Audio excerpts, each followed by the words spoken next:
right, so all of us are from quality assurance, is that correct? We are here because we value QA, right?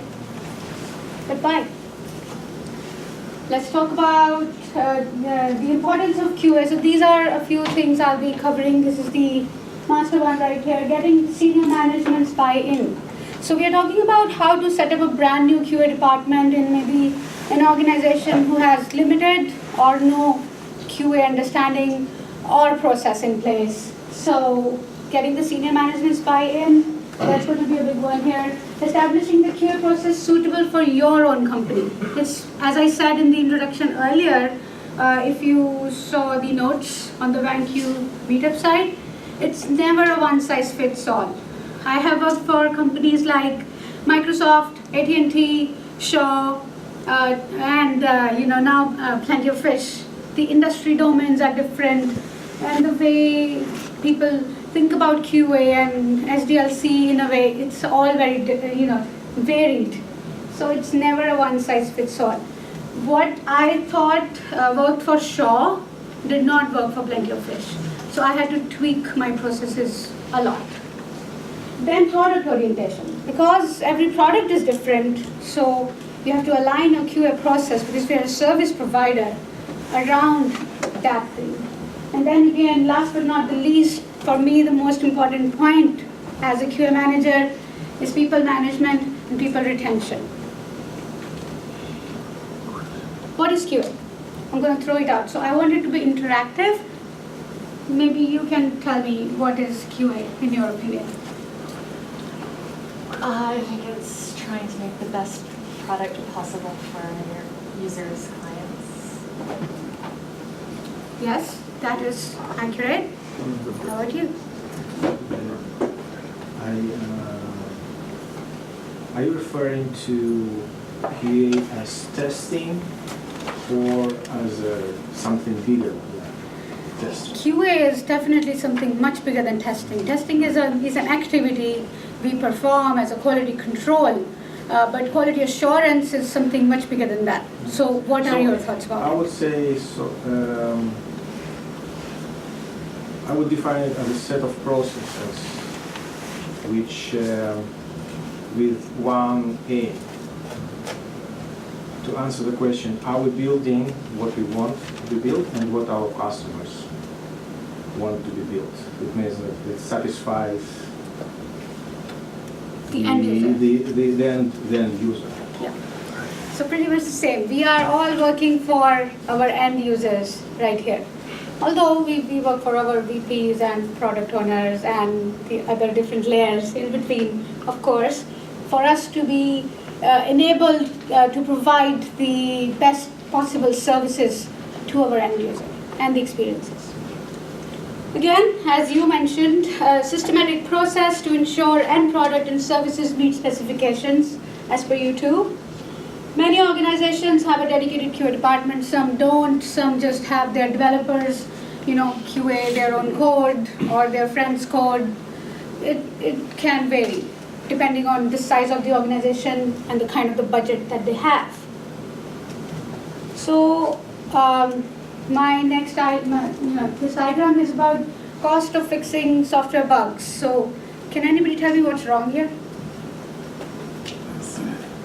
After you've deployed, your cost goes exponentially higher because the number of users are higher. So if you need to lock it down or if you need to remove it, you're going to have customer impacts after release.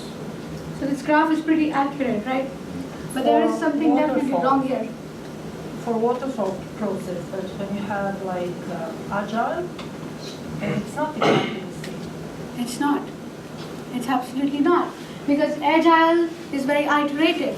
But at the same time, in a room full of QAs, I threw out a spelling mistake right there. Did anyone notice that? No. That was just a trick question then. So yeah, we have to find all sorts of bugs, like even UI bugs, cosmetic errors like that. That's what QA does. And this is why quality assurance is important. It ensures product meets requirements. We have to go off of something. It's not like I started to develop a product and I'm like, okay, this passes QA. How do I know this passes QA? And this is a question I ask my team and myself every single day. How do I know this has passed QA? How do I know I've tested enough? So that I refer back to the requirements, I go to the model of the reverse traceability, as I call it, and what will that give me and my users? Better user experience. It directs development focus to the vulnerable areas in the application. So QA should never be a process where you're over-testing one module and under-testing the other one. There has to be a balance in a way, and how do I make sure that I get that balance achieved is pretty simple. Have the first run, have the regression, then find out what module is showing you the biggest set of vulnerabilities, and then focus your devs efforts right there. Minimizes the risk in the project. It prevents, detects, and fixes defects early. So of course, the management is happy because the costs go down and the revenue goes up. Any questions so far? Okay. What if you do not have requirements? What if you don't have requirements? That's a very interesting question because that's the first thing you ask for. Being a QA, you are the spokesperson for the users who are not yet there. So you ask for it. You say, I don't know, what am I testing? So never be afraid to speak up. So what if the company is developing a new product, so there is no real requirements for the clients and they're just trying to make... How can they develop if they have no requirements? Well, you build.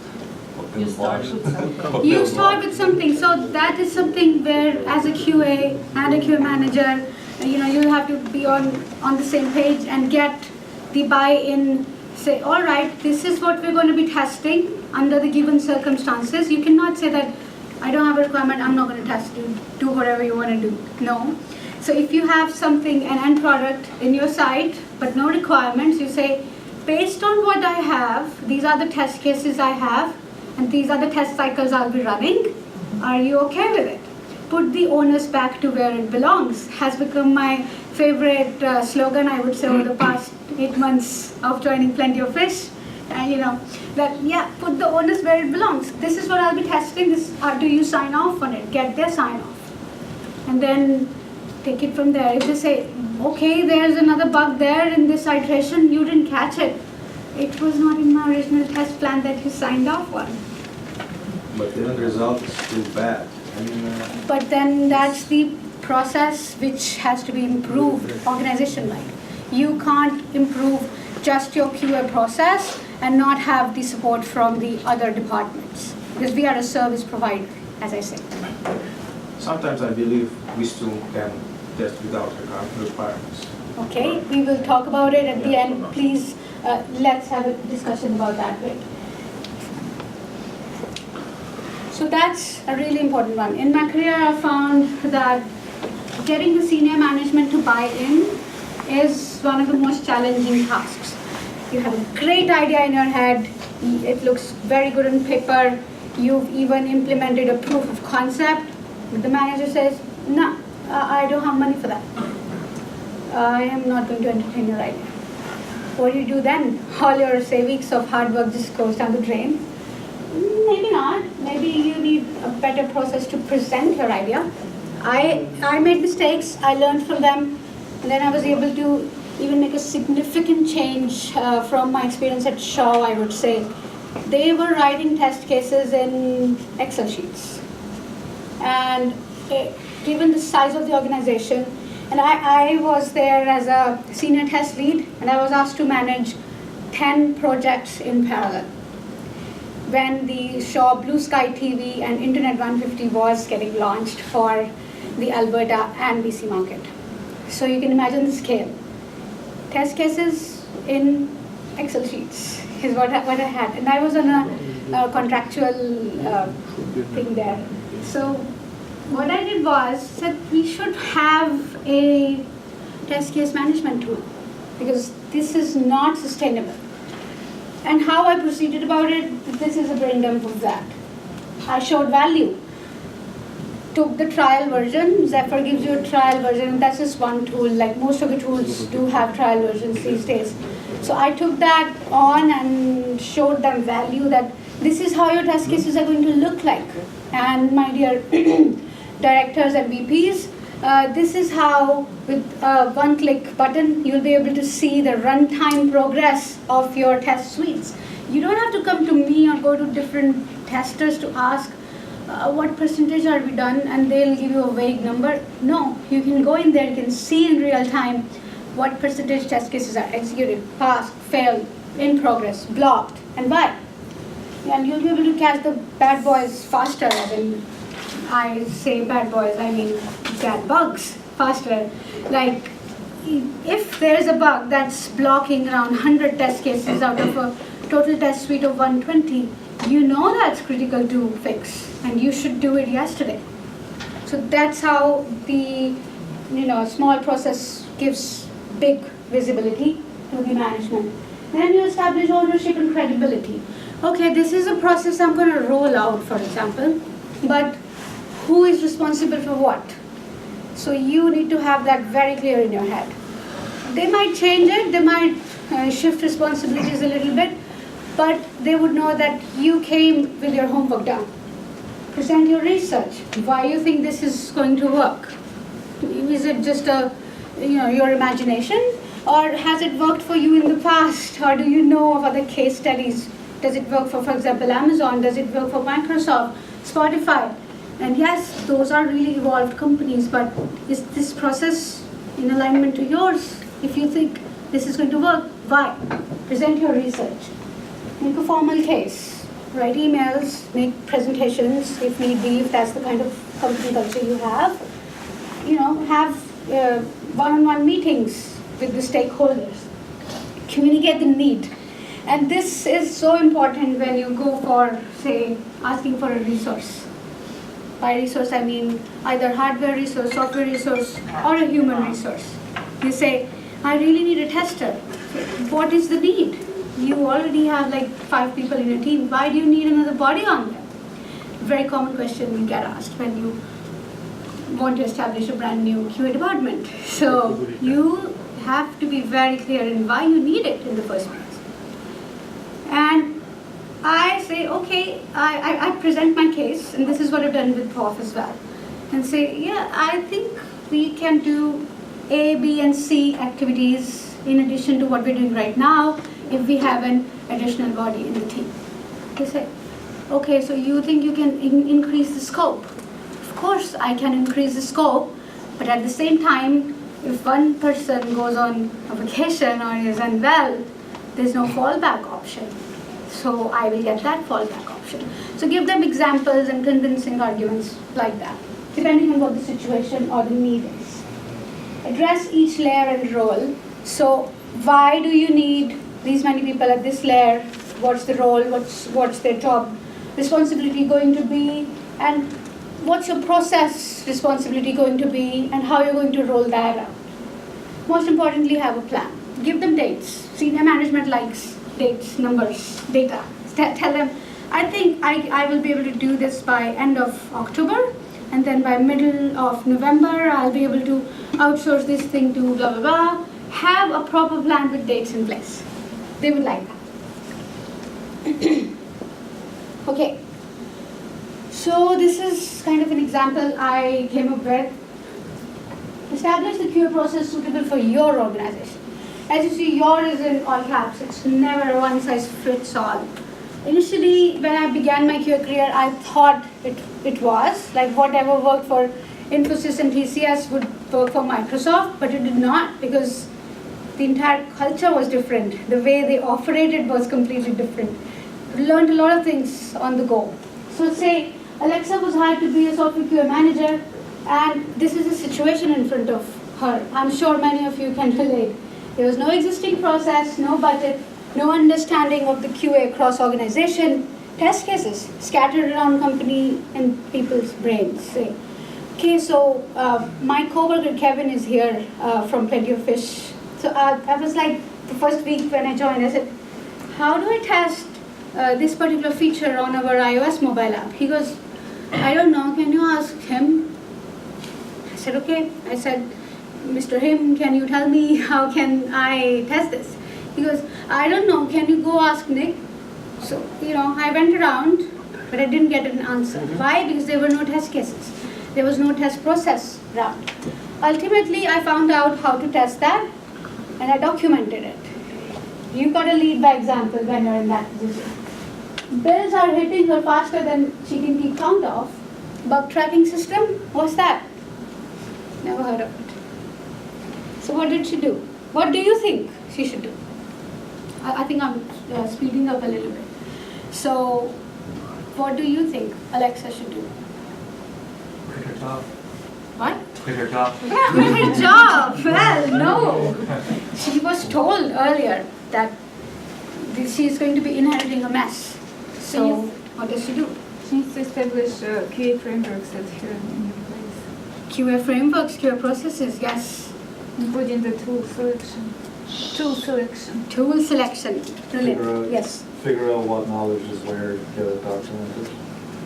What knowledge gets documented where? What knowledge is where and whose brain, Ah. and gets documented. Absolutely, absolutely. That is the first thing probably Alexa should do. Anybody from the back? Definitely she should be asking for resources, She should be asking for resources. What kind of resources? financial resources, human resources, institutional resources, all of these sorts. Have you ever been in a situation when a person just joins and the first week they start asking for resources, the kind of frowns and the looks, dirty looks that they get? Like if they say, oh, you just joined, you don't even know how great we are at what we do. So how can you say that we need more people to do our job? She needs to she needs to assess the situation, see what's there, and start building from the ground up. She'll have the first step, second step, and she should pull out all the heads and have a presentation for them. Right. So some great points here on the floor. So these are some of the challenges she faced. There were no test process and procedures, unpredictable build intervals. Like in the morning they would say, okay, I'm going to have a web release at 2 p.m. I don't have it ready yet. I don't have it merged, but here you go. It's 1:30. Can you please test it and sign off on it? What would she do? Would she sign off on it? No? I wouldn't. But people were forced to do that. So, unpredictable build intervals. You never know when the new build is coming. You don't have any visibility into it. You don't know what's the release schedule going to be like. And then, very obsolete bug tracking system. They were having maybe paper handouts or, buddy, I gave you a ticket 5 weeks ago. What's going on with that? What ticket are you talking about? You gave me 10 tickets. So there's no bug tracking system in there. And that's so important for any QA department. There's no test case management, and that's one of my personal pet peeves. I cannot operate if I don't have things documented about how and when to execute and what to execute in the first place. There's no accountability. Alexa did not know who was responsible for the testing or the development of one particular feature she really had to test that day. So there was no accountability. And there's no ownership. I don't know. You can ask him or her. I don't know. So these are the steps that probably, in addition to what you all said, she should organize weekly bug triage meeting. Existing bugs, we should know what's going on. And she should take control immediately. As you said, that she should start asking for things. So that's where it had. Ask for the control first. Say, yes, this is what I'm going to be owning. Communicate that to your senior manager, your VP, your director. Say, this is what I'm going to be doing now. And have your manager attend at least the first meeting so that you can get feedback. Get and incorporate feedback from the first triage meeting, and I forgot that point. Coordinate with product owners and project managers. This is really important because ultimately we are working for our end users as well as our product owners, because we are testing their product and we want that to be flawless. So how do we ensure that this happens? We coordinate with them, we talk to them. Over communicating is better than under communicating in most cases. If you're over communicating, they'll tell you mostly, okay, I understand. Shush. So then you will know. But you got to get your point across. Tweak the format after the feedback. If they say, no, this field should not be here, or you can add a few other things, you get to learn because you're pretty new at what this company does, the way they do things. And it's going to take a bit of challenging turns to make the change happen. And you really need to get the bug workflow correct. It has to be the stages. The bug is new, it's now open, it's now in progress, or to do in progress, and then yes, it's fixed now, it's deployed, it's ready for retest. You need to have all those steps crystal clear in your head and on paper at the same time, so that you communicate what the bug workflow looks like. Assign responsibility and due dates. If I have 10 bugs I gave him 5 weeks ago, who's responsible for that? You need to assign that. Yes, sure. Just one suggestion. When it happens, when there is no QA process, but there is some development process, it can be possible to feed this into the SDLC. If they have Agile, 2-3 weeks triage meetings can be integrated with the new iteration start with dev lead. So we can leverage that structure which they have at least for development process and feed QA inside to make it. Absolutely, we can do that, and we should be encouraging our team members to be doing the same thing too.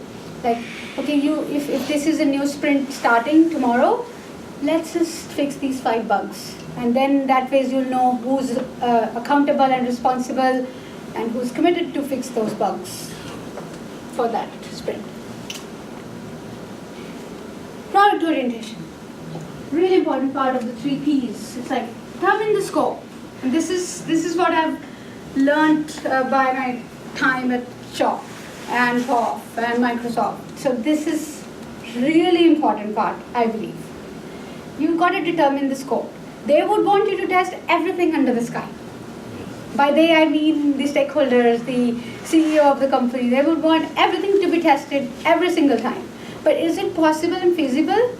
Absolutely not. We all know that. You determine the scope. You say, all right, this sprint, we are going to be testing these 5 stories. 5 job stories. If you don't have requirements, then you need to ask for them again. But if you have those, great, with proper acceptance criteria, get that added. If that's missing, get that added. That's a start. Track deviations from scope. Remember, if it's Agile world, there will always be deviations from scope. They'll say, can we just please put in these 5 more tickets in? Or originally we committed for 5 tickets, but now 5 more. Okay? Estimate for any scope creeps. Take it in, estimate. That originally it was estimated 40-hour QA work, but because you added 5 more, it's now 80-hour QA work. And communicate. That's the best you can do. You cannot say, and you should not say, that I am not going to do that. You should say, okay, it's going to take me 40 extra hours to do this. And this is why. Have a justification. And if you have test cases, that justification is fairly easy. Yes. I have a question. There was a suggestion in our place to sign off testing with the clients. Say when we plan the product for the clients, to have them have a scope in front of them, what we are going to test. What do you think about this approach? Clients as in the end user or the customers? Yes, the customers which ordered the product to us. That is a little bit of user acceptance testing, I would say, and it is great to have that feedback up front if you can.